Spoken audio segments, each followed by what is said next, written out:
Born in India in 1952, Azmat Ashraf belongs to a family that has been deeply affected by the redrawing of borders in the Indian subcontinent over 2 generations.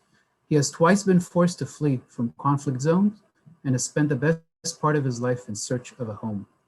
After a 38-year career in international banking, working mostly in the Middle East, South Asia, and East Asia, Azmat retired in 2019 to embark on the next phase of his life as a writer. He now plans to devote his time trying to understand how societies can recognize and address the conditions that lead to displacement and exile of people. Azmat's first book, Refugee, was published in Canada in August 2020, this past summer. And again, it's an honor, it's a privilege that you've agreed to join us, Azmat, this afternoon to talk about your book. I read it. I highly recommend the book. A very well written, very important story about a very marginalized case of genocide and displacement with a lot of insights, very important insights and questions for anyone who deals with the issues of genocide, mass atrocities, refugees and displacement, which is, of course, are burning issues in the world around us. So with this, please join me in welcoming Azmat Ashraf. Please, Azmat. Thank you, Professor Raz.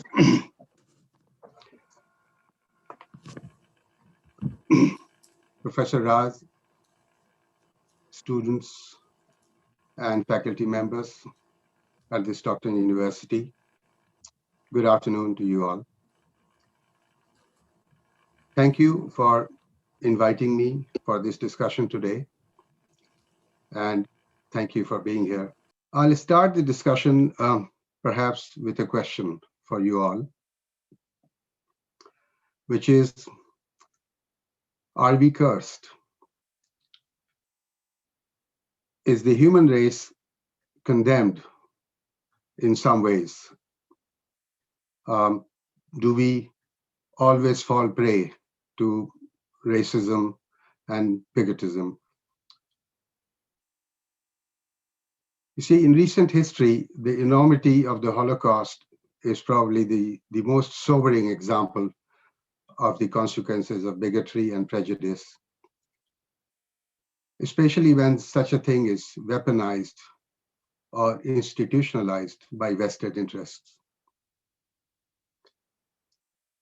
Despite the global community vying to never forget, the incidences of ethnic cleansing continues, and they continue with impunity. In my lifetime, Bangladesh, Bosnia, Rwanda, Myanmar, the Rohingyas in Myanmar, which is still happening, to name a few.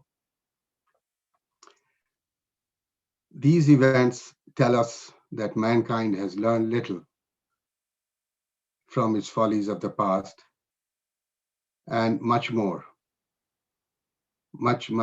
needs to be done. The genocide of Biharis, described in my book, took place half a century ago. It was carried out by fellow countrymen belonging to the same religion and who have lived side by side for generations. This was a conflict based simply on language or ethnicity. It remains one of the most untold stories of my generation, hence the need for me to write.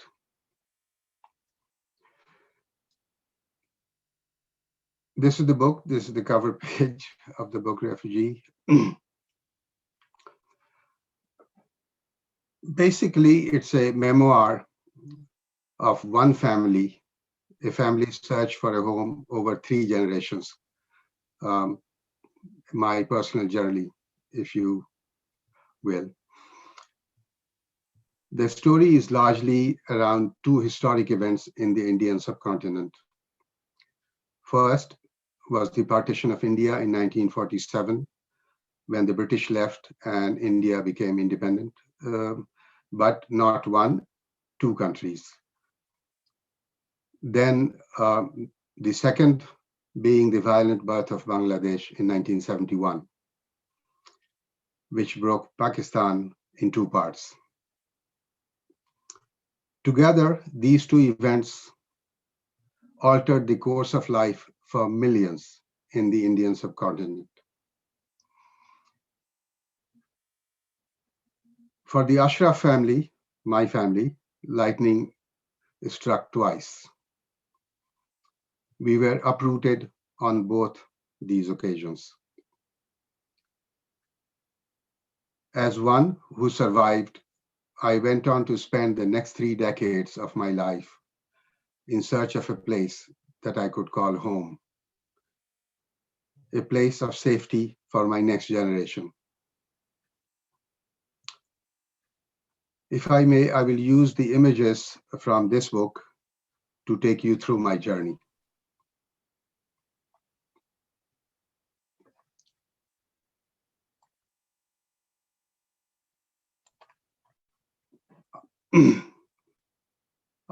In some ways, the preface of the book synthesizes my message in the book, which I call the lottery of birth. The lottery of birth, and I will read, the lottery of birth decides where we are born. No one has a say and no one can fix it. Yet, it can be utterly cruel for some for no fault of their own. For centuries, parts of humanity have been persecuted, evicted, and forced to flee. Beyond the headlines, the pain and suffering of these people largely go unnoticed, except, of course, by men and women of exceptional courage who stand up to protect them, often risking their own lives. Both the victims and those who stand by them need to be understood, and their resilience in the face of insurmountable odds should be celebrated. For those who are not familiar with this part of the world, I will just explain a little bit. This is the map of the Indian subcontinent, which used to be a British colony until 1947. So when the British left, it got divided in two countries based on religion at the time. So the green parts that you see on both sides of the map were called Pakistan. So one on the western side was West Pakistan, and the one on the east side was East Pakistan. And the orange part in the middle was India, became India. I'm not sure if I can read, if you can see the numbers and the arrows clearly, but I will just mention that the dark arrows, so obviously when you decide a land which has been, where people have lived side by side for centuries, just on the basis of religion, lots of people found themselves in parts where they were going to become instantly a minority. So they wanted to go to the country where they could be part of the majority. In the process, lots of people became refugees, and the estimate is around 15.5 million people crossed borders. The dark arrows show Hindus and the Sikhs crossing over from Pakistan, both from east and west side, to India, and the lighter arrows show the movement of Muslims from what was going to become India. With that, there was a huge human cost as well. Not only that 15.5 million people became refugees, there were riots on the street, lootings and riots, and complete breakdown of order in a way for months and years in certain parts. In the process, almost 1 million people were killed.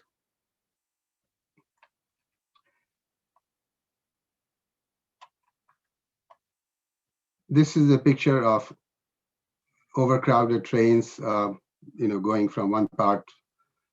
This was probably Lahore railway station, where the Hindus are headed for India, and in any which way they could find any transport.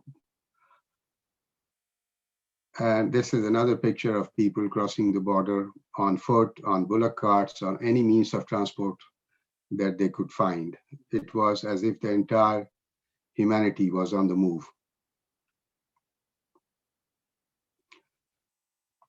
My own family used to live in what was going to become India, in a place called Muzaffarpur in Bihar, where my father worked in a steel mill as an accountant.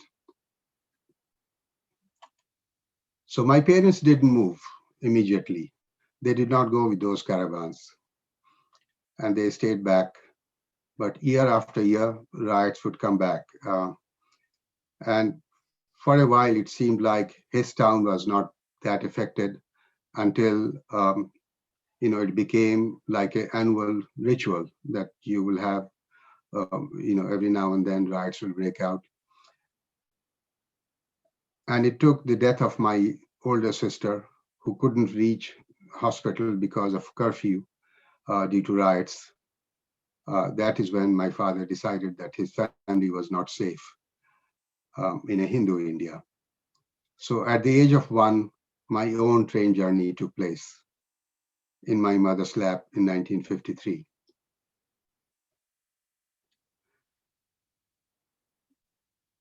In the promised land, things started to look up. New country, the economy was doing well, there was an energy, and everyone was looking for a better future. Likewise, my own family began to prosper. The next 2 decades really saw their dreams coming true. But as it happens in many countries, the storm clouds were once again gathering on the horizon. A toxic political discourse was taking root in what was East Pakistan at the time.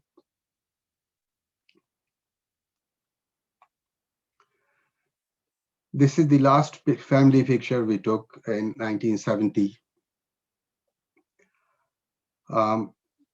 which is, you see my parents at the back with my eldest brother, Dr. Hashmat, the only one with the mustache, who had just qualified as a doctor. My uncle on the left side, who I mention a lot in the book, he was our neighbor. And my cousin at the bottom, the little girl at the bottom, my cousin. The rest are my brothers and sisters. 3 of us were going to a private school, some 150 miles away, and everything was looking good for the family. The future was looking really good.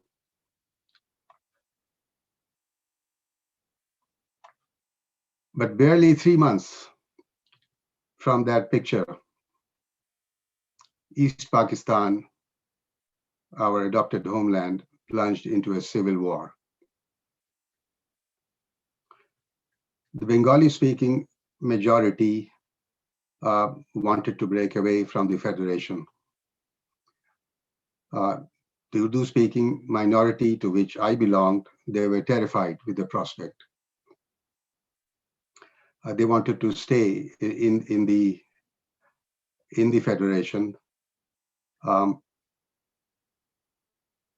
but somehow, because of this difference between the two communities, somehow the Bihari community or the Urdu-speaking community, as I said earlier, were generically called Biharis because most of them had come from the province of Bihar in India.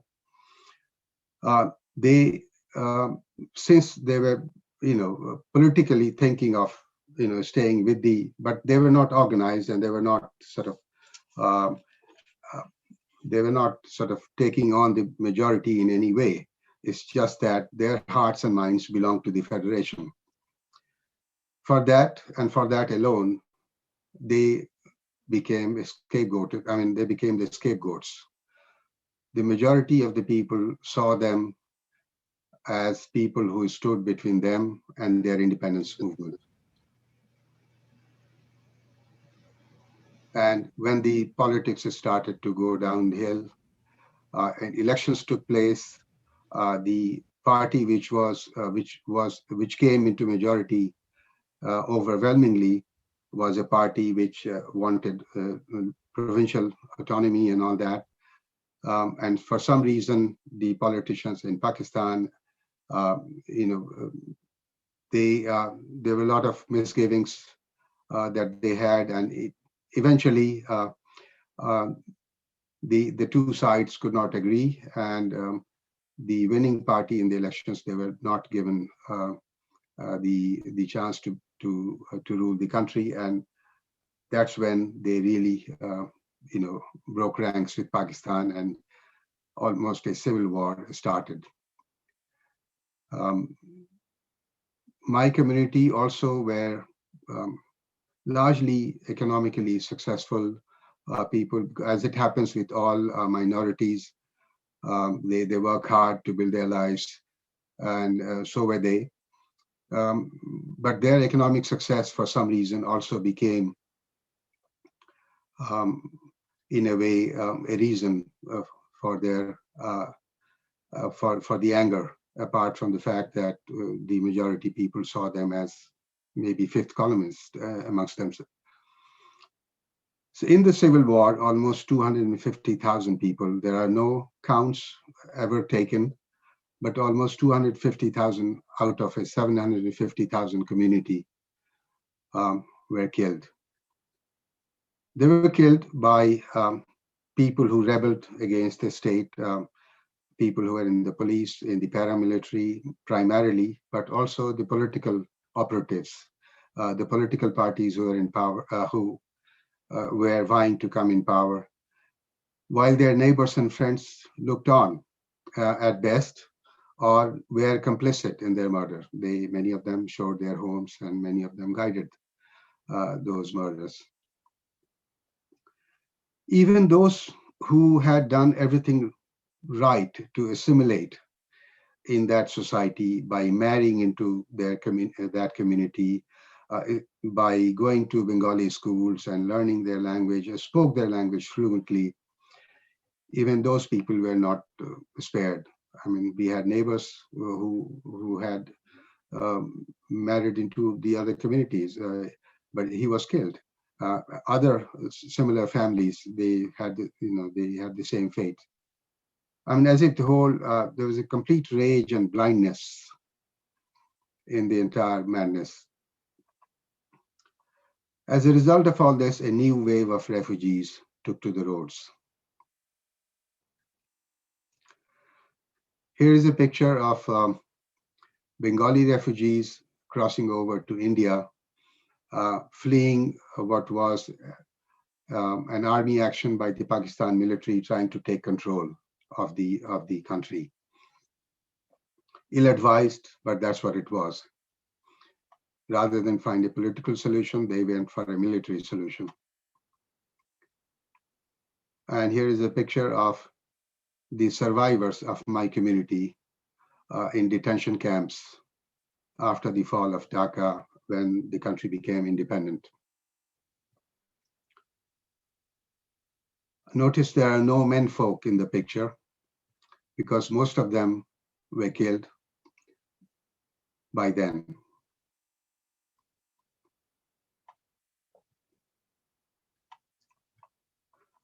Especially most of them who lived outside Dhaka and big cities, in the smaller towns where the army took weeks and weeks to reach, the rebels or their supporters had plenty of time to basically annihilate the entire minority population there. 8 out of 12 in that family picture perished. My little cousin in the picture, as I pointed out, was not found until several years later. I, along with two surviving brothers, were on the road again. There's a map of my journey through the years after that until 2002 when I arrived in Canada. The first two migrations were, of course, forced migration where I had no say and we had to flee. The subsequent ones were, of course, one of choice and one to seek a better place for me and for my family, for my future generation.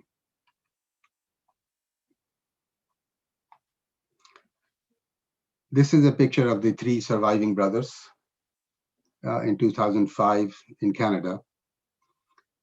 The one on the left is Dr. Ashraf. He's a cardiac surgeon in Buffalo, New York.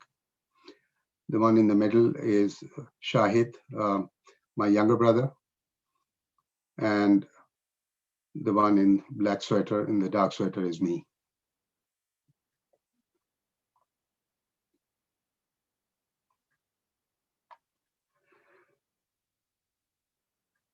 The world is still creating refugees, and many more than what the last 50 years saw.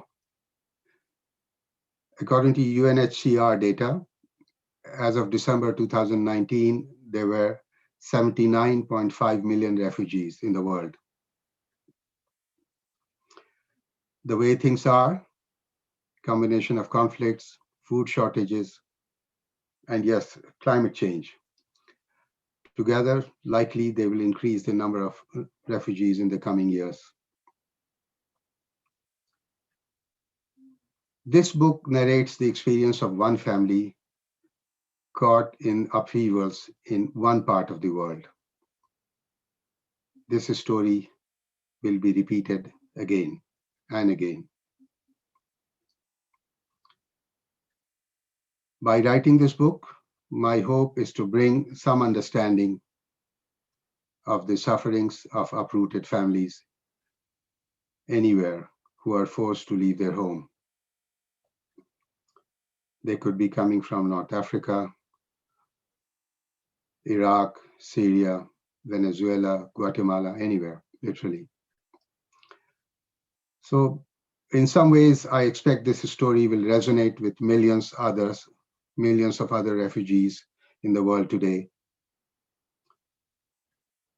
Their struggle for survival, and for a lucky few, the joy of finding a new home. With that, the challenges in rebuilding their lives.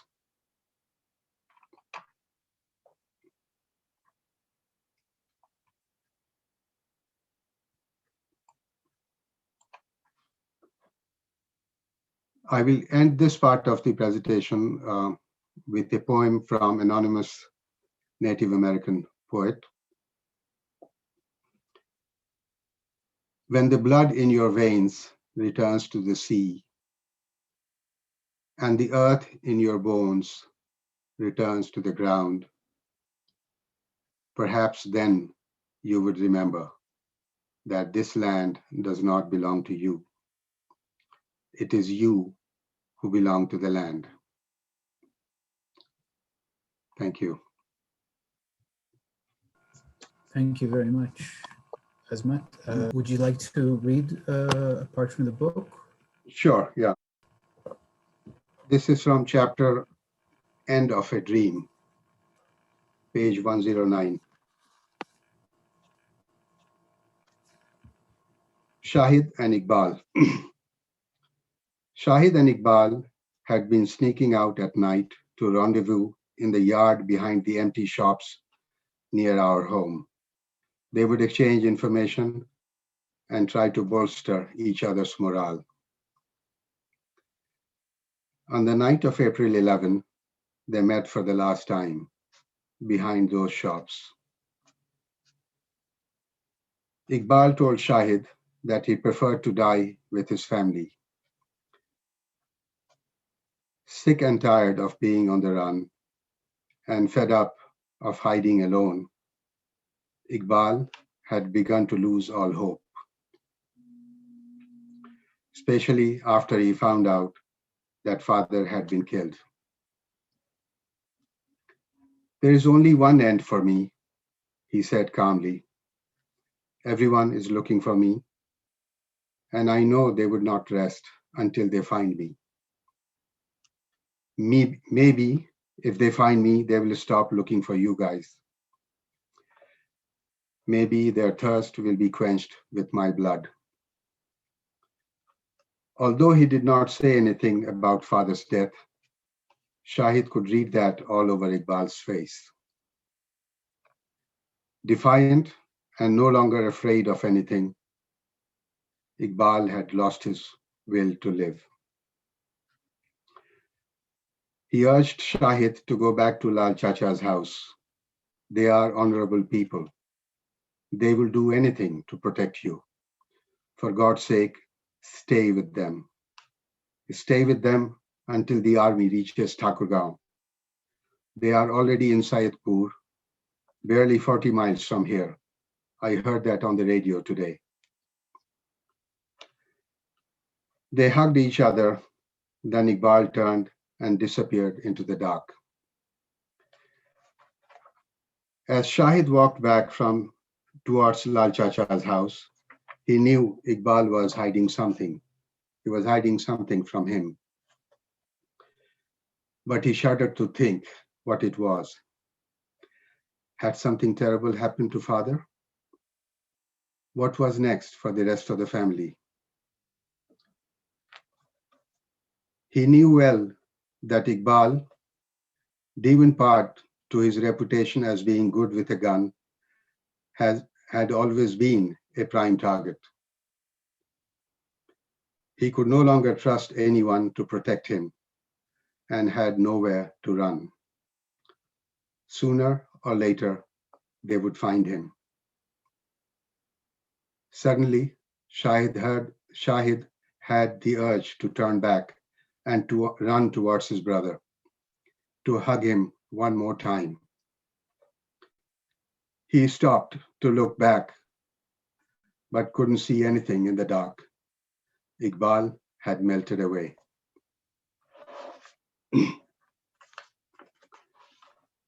From the same chapter, page 111.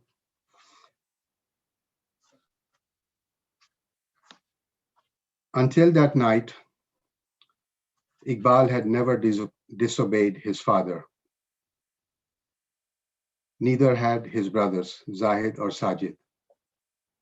Perhaps he was there that night to persuade them to go back. They might have planned to split up again in the morning, as father had commanded. They had to stay in separate places to improve the chances of survival for at least a few. But the second opportunity never came. They all slept in one room on the first floor facing the back of the house to ensure that no one passing by on the front of the house saw any sign of life there.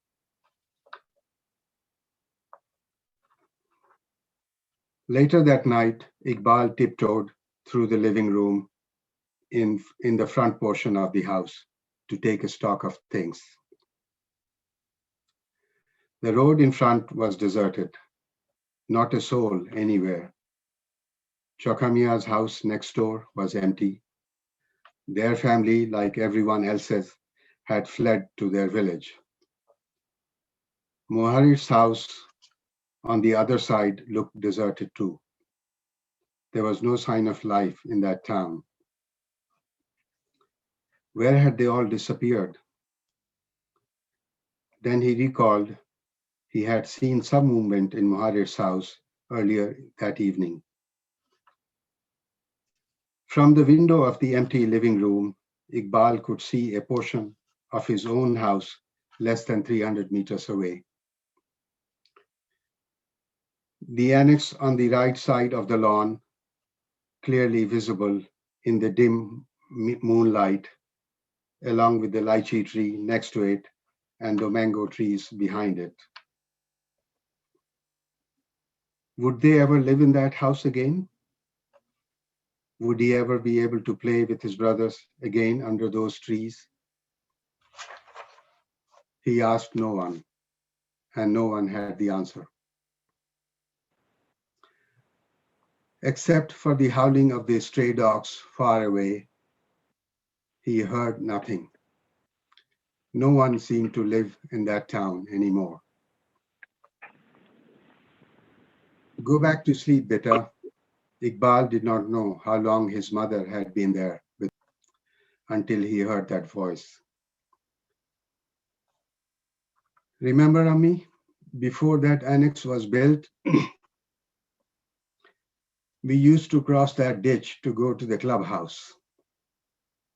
Father used to be angry at us crossing over the barbed wire fence, but we always did that anyway in search of a shortcut. Forever, you boys, you were in such a hurry. Remember how many times you all came home with bruised knees? She smiled, squeezing her son's arm. They talked about the time spent in that house in past tense, as if they already knew they would never return.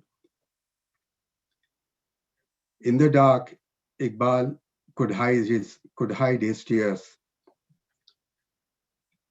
as he continued to engage his mother. Shh. Did you hear something? Mother asked. She had woken up. She must be looking for me. Thinking she heard Munni call out, she hurried back to her room. Munni had been especially quiet lately. Her looks were beginning to worry Mother, and her silence had begun to hurt her. Iqbal stood by the window, thinking about his mother and her desperate prayers for her husband.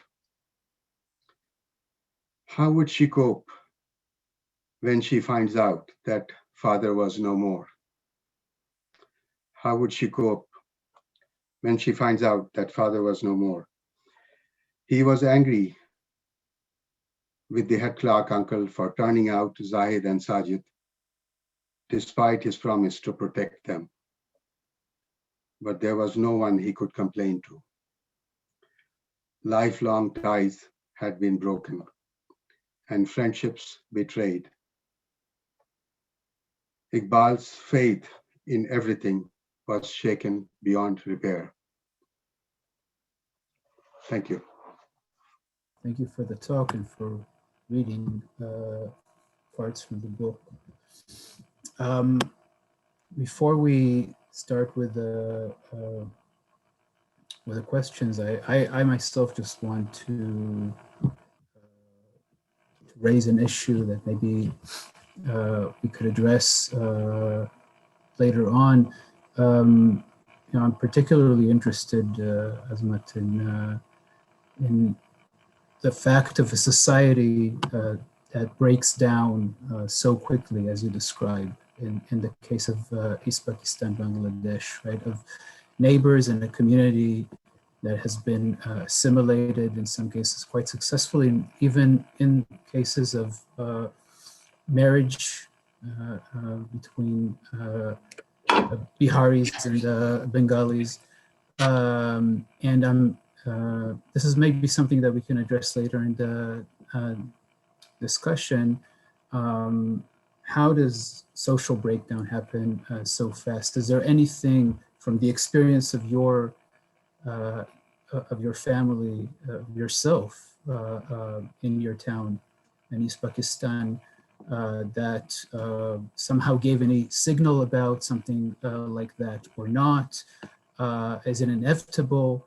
How does something like this happen from your story, from your experience?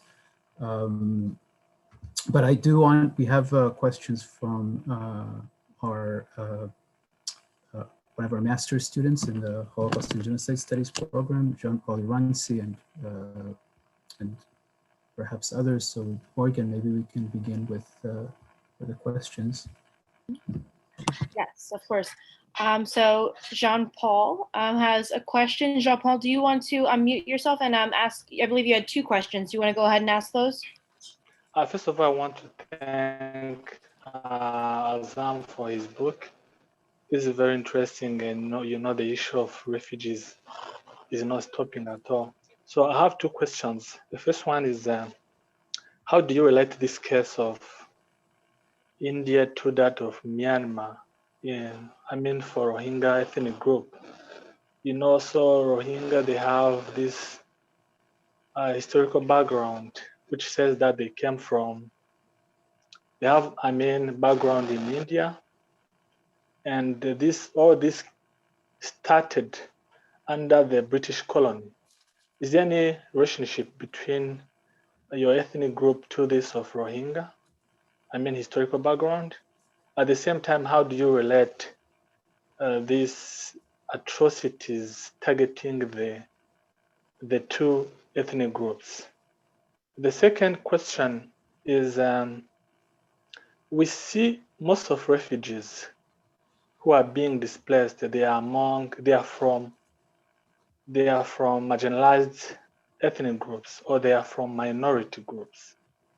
And we see, United Nations is not doing anything at all. Instead of reducing, we see there is an increase of refugees every year. What do you think this is going to be the solution? Is it just wait for justice, so that these people are going to return to their countries instead of being displaced and move to where they think they're going to have a safe life? What do you think this is going to be the solution? Because if the violence doesn't stop against the minorities, in the few years we're going to see 100 millions of refugees. Yeah, that was my question. Thank you very much. To Professor Raz's question of are there any red flags, or are there any early warnings? How do these things happen so fast, or do they happen so fast? I can say what I experienced in East Pakistan at the time. See, I was a teenager, and to some extent, you could say I was in a bubble. We were going to a private school, and there most of my schoolmates were from privileged families, and they were all had done well in the new country, and I didn't see any sign of something was changing outside our bubble. But I remember those endless discussions between my uncle and my father, and so with the benefit of hindsight, I look back and I ask myself, what was it that my uncle saw that my father failed to see? So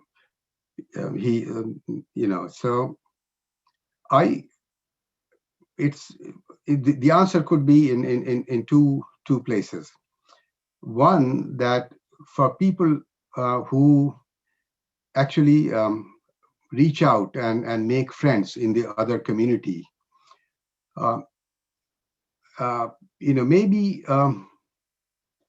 maybe when you know them well, and they don't want to tell you anything negative. They don't want to give you any bad news that, look, guys, things are bad and maybe you should leave, so they want to tell you they tell you what you want to hear, maybe.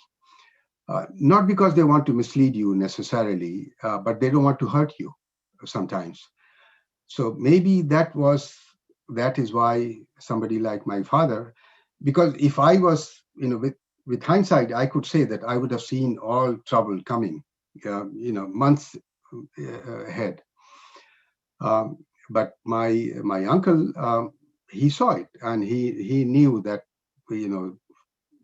our time is up, and this is, we won't, because he had been he is a survivor of the riots that happened in Calcutta before he was forced to move to Pakistan. So he was old enough to remember what had happened there. So he knew that when things like this happen, the system breaks down.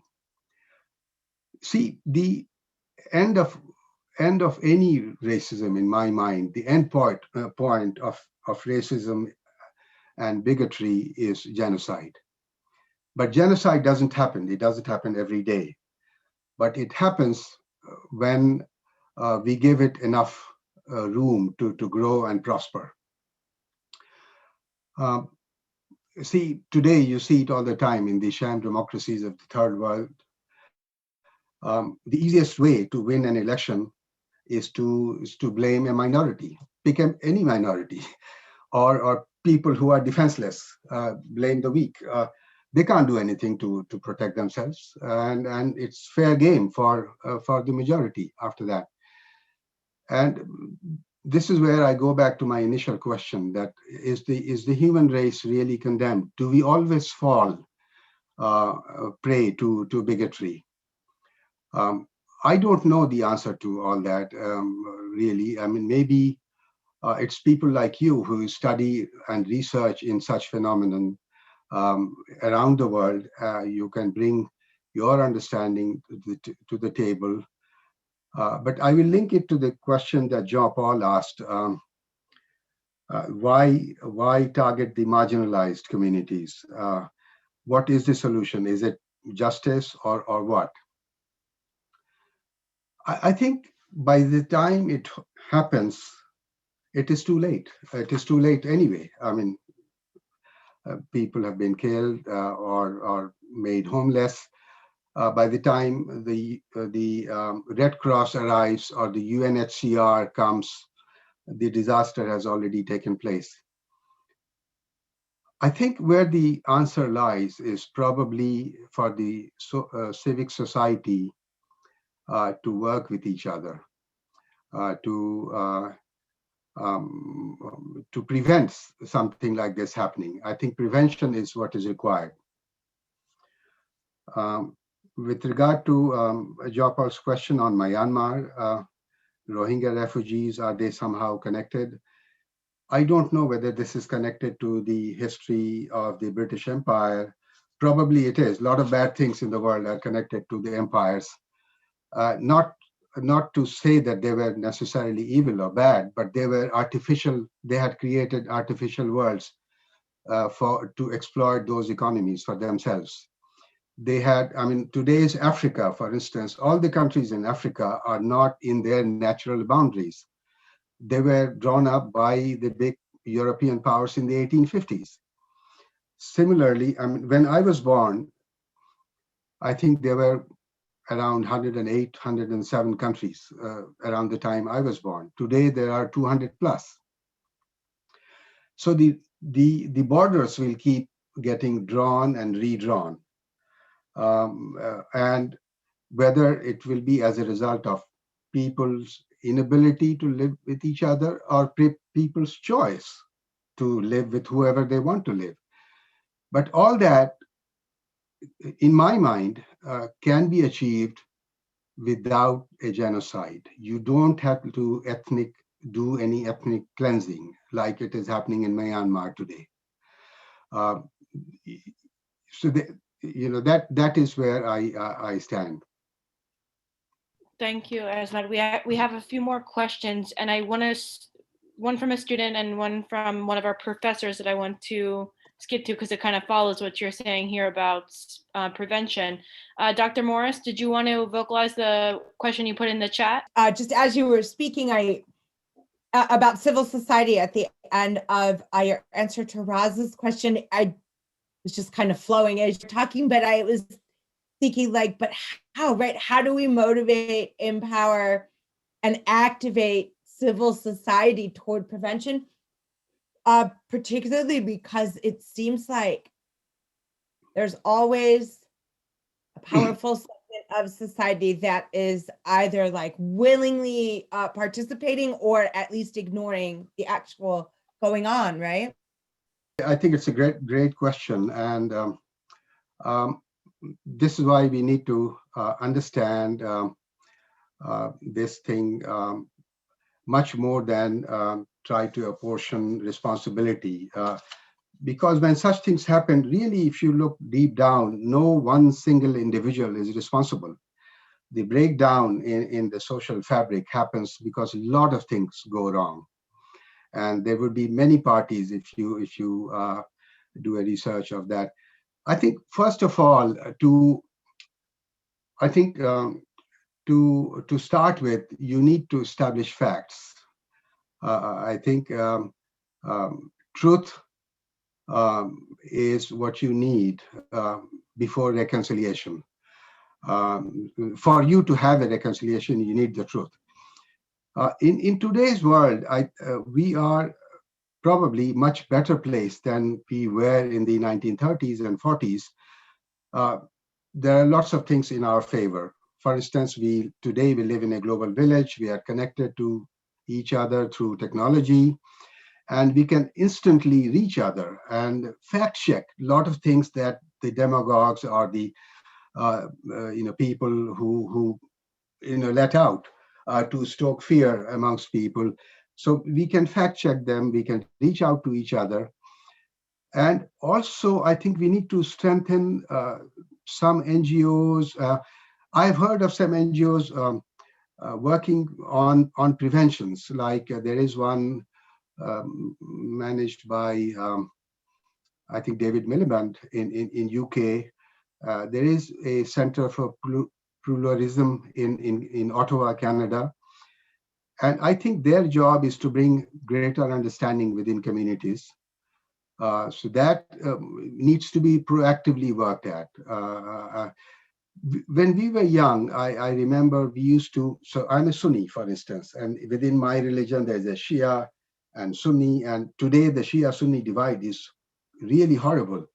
It wasn't there when I was young, and we used to go to Shia friend's house in those festival times to eat, because we used to get free food and all that, and we would pray with them, and they would come to ours during our festivals. Similarly, Hindus, we had Hindu neighbors. There was one right behind our house. In the puja ceremony, so we would see them. We will go to their homes. We will eat the sweets and all that. I think Canada is a good example in some ways. They celebrate all kinds of minority communities here. There are food festivals, music festivals, Caribbean festivals, Indian festivals, Italian, Portuguese, you name it. And that way we can enrich each other and bring down the barriers. Thank you. We have another question from Ramya. Do you want to unmute and ask your question? Thank you very much for sharing your journey with us.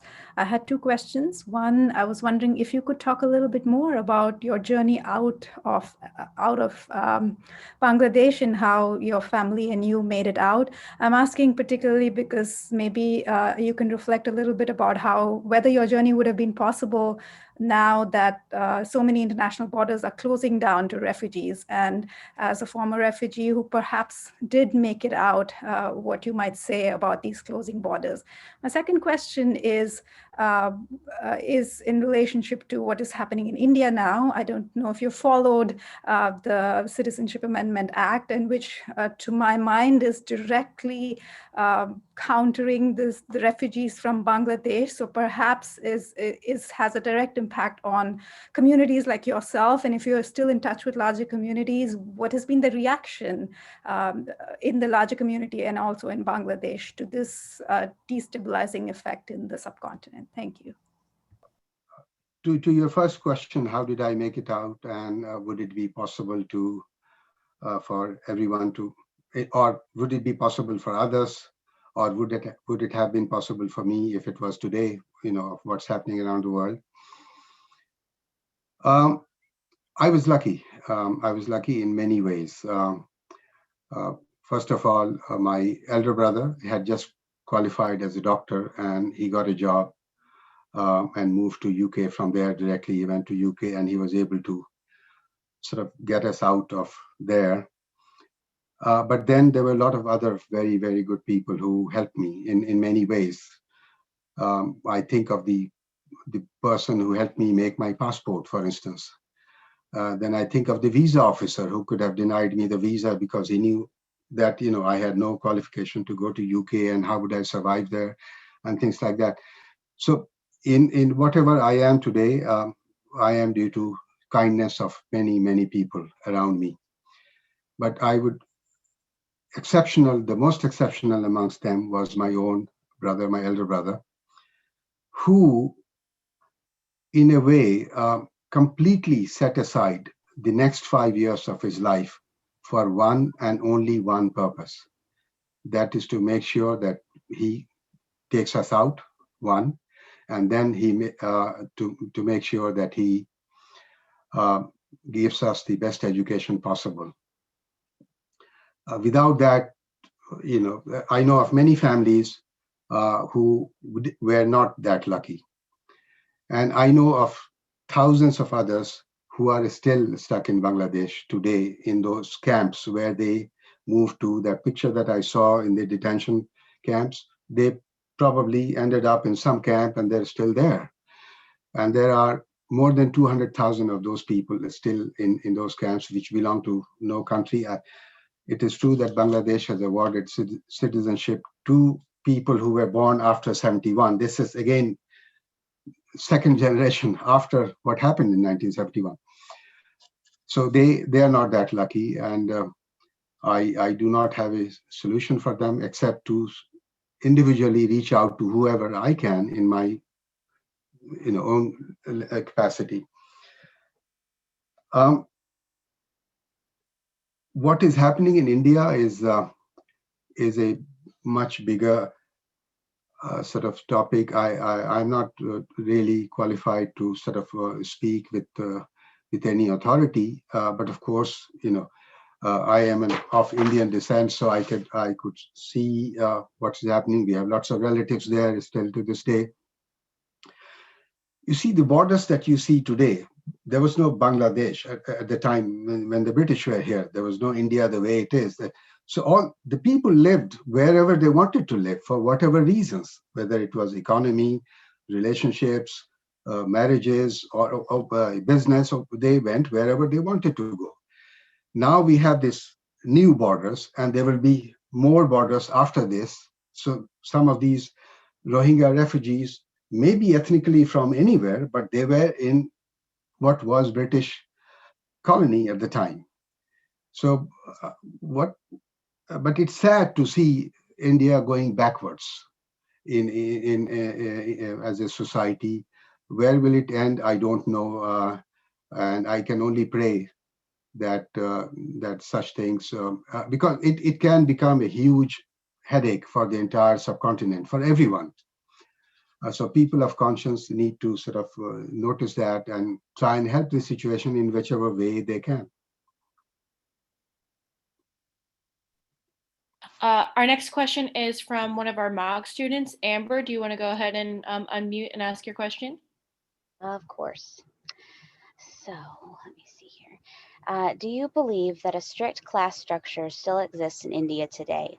And if this is the case, what are its consequences?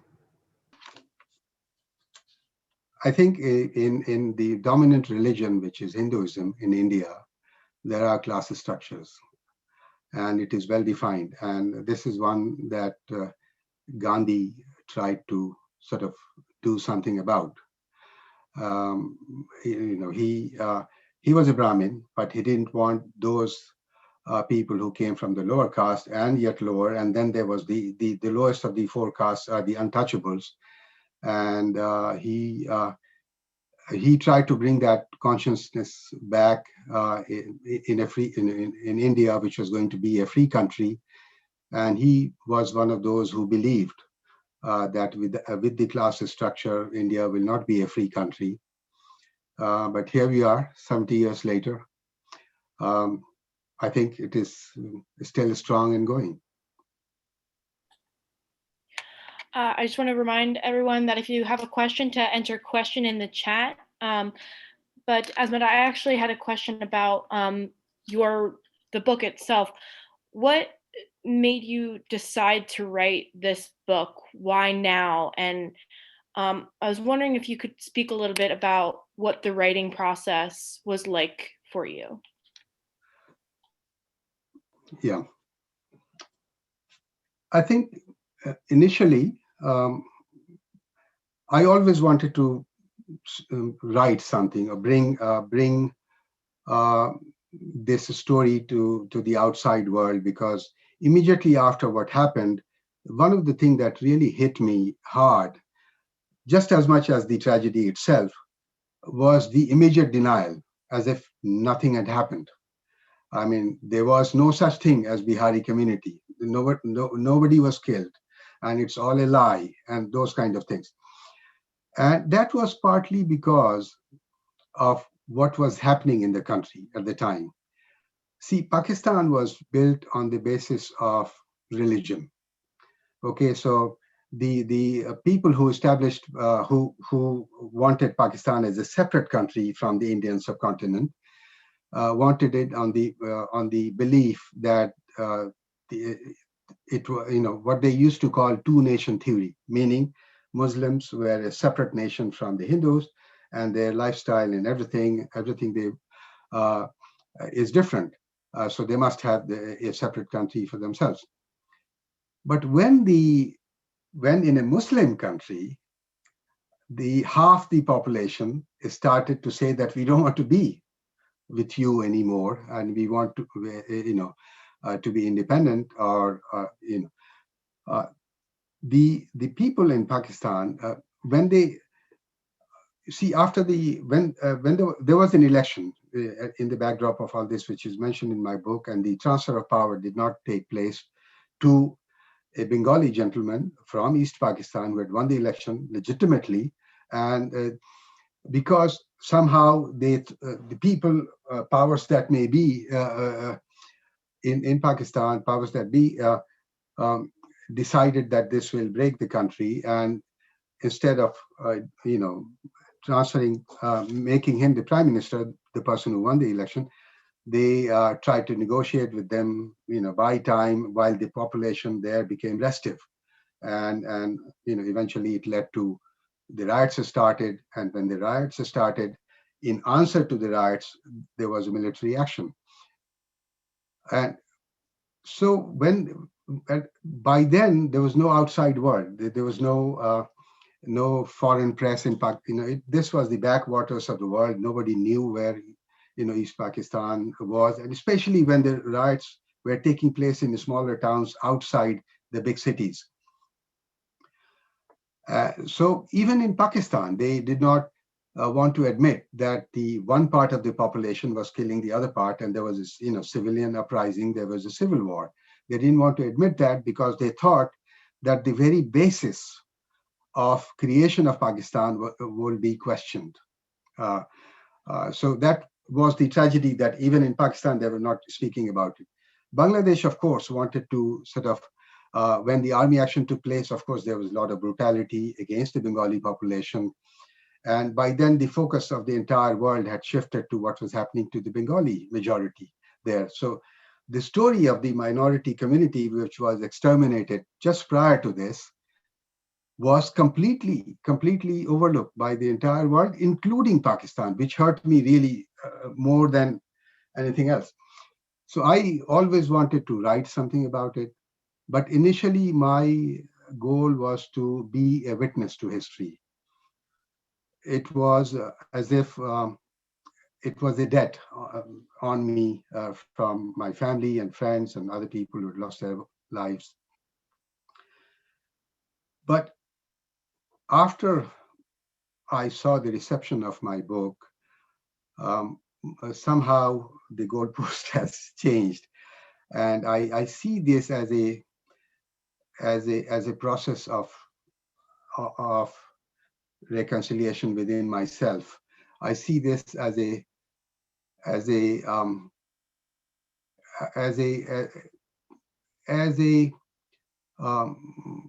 as a tool to educate other people about what happens when societies break down. And if I live long enough, it's my wish to work with some NGOs or think tanks who work for conflict management in societies proactively, not to go after something has happened, but before.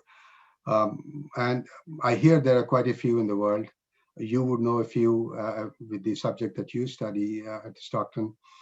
And that's my goal now, to try and strengthen those hands who work to avert such things.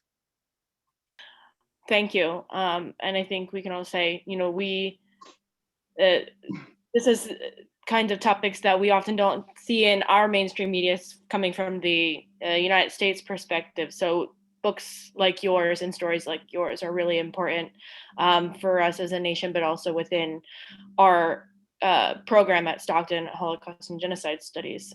So thank you so much for sharing that with us. And I think we have a question from one of our MOG students. Arish, do you want to unmute and ask your question? Yeah, sure. Hi, everyone. Thank you, Mr. Azmat, for your speech. It was very inspirational and informative. I have read the log on your book, and you said that you're like an endless journey for looking for a home. And I was wondering about the concept of searching for a home in relation to the issue of belonging for refugees in relation to, for example, national identity, religion, language. So I'm wondering, what is your like idea of a home as someone who has lived such circumstances and has roamed around the globe searching for a home? Yes, very good question. Thank you, Arish. I think for most people, the idea of home, of course, is where we are born, where we grow up, or where we grow up. So these are the two basic sort of. But once you are uprooted, if you're uprooted once, it is difficult for the rest of your life to really find a home. At that time, you really hope that your children will consider the new place that you have come to as their home. But if you are uprooted twice, like I was, it is even harder. But with that, probably comes some learning or some understanding. In the book, I talk about my final resting place being an automatic connection for my children to call it their home, because we also think of where our ancestors lived. Something that my parents did not leave for me.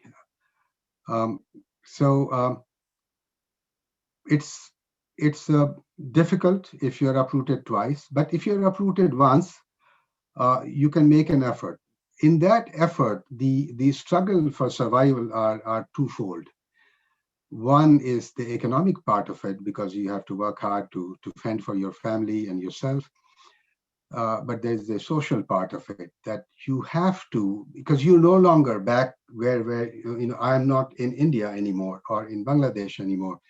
So I have to put all my energy in making sure that my children, because they don't know where I came from or what was going through my mind, or what music or what turns me on, for instance. So I have to let them find their own place in the society and not prevent them, not constantly taking them back in time, because they don't belong to that time. So I think first is to make it easy for your children to adopt to the new land, of course, language and culture and everything. Sense of belonging also comes from a little bit of give and take.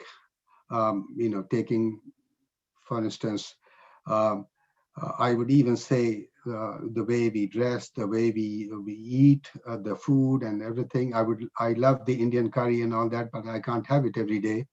But I should also start, liking the pizza and whatever comes with the menu here, and because that's what my children want.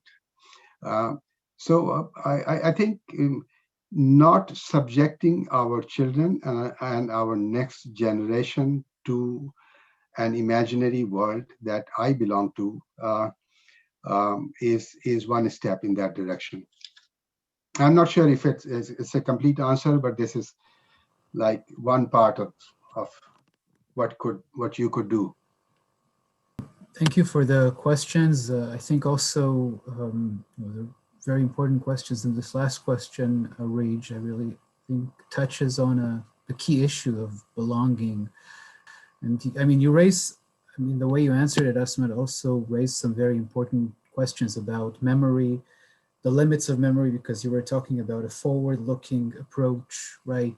So there's the burden of the past, there's the limits of memory, but then again, there's also the importance of memory. So there's a tension there that is, I think, has a creative potential if we think about it in this way. I have a million other questions, but I am very much looking forward to continue the discussion with you, Azmat. I thank you very much for sharing a bit of your experience and talking with us this afternoon. And I'm looking forward to the next book that you'll write. Thank you very much. Thank you everyone for joining, for your questions, for your engagement. I will say that the book is available to buy online. It's very affordable online. It's only $5 as an ebook. Highly recommend it again. I think it raises a lot of issues and questions, primarily, as I said, about home and belonging. And that's a very, very important conversation if indeed we are to think about prevention, about addressing key political and social issues of our time. So thank you very much, Azmat. Thank you to everyone.